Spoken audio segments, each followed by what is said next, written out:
பாருங்க, அரபு நாடுகள்லாம் அந்த பெரிச்சப்பழம் வளரும் என்று பார்த்தோம். அது மாதிரி இலங்கையில் காத்தாங்குடி சைட், மட்டக்களப்பு சைட் இருக்கும். அதனால் முன்பு தமிழீழ விடுதலை புலிகள் காலத்திலே மண்டதீவு மற்றும் புங்குடுதீவு போன்ற அந்த மணல் பிரதேசங்களும் பெரிச்சம்பழத்துக்கு உகந்த காலநிலை என்று அங்கு அவருடைய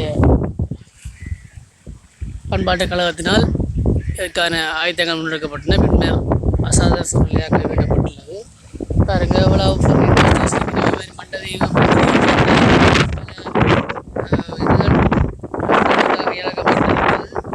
காணிகளாக இருக்குது. அப்புறம் இங்கே இப்படி ஏதாவது இதெல்லாம் தண்ணியோட தேவையை பராமரிக்க தேவையை தானாக வளரக்கூடிய வரநில தாவரங்கள். பாருங்க, வெளிநாட்டு மக்கள் காசு கூடி என்ன செய்கிறேன்னு தெரியாமல் இருக்கிறீங்கள். அப்போ நீங்கள் இதில் ஆரம்பித்து இங்கே தொழில் முயற்சி உருவாக்கலாம். அங்கே நாட்டின் அபிவிருத்திக்கு நீங்கள் உங்களான பங்களிப்பு செய்யலாம். பாருங்கள்,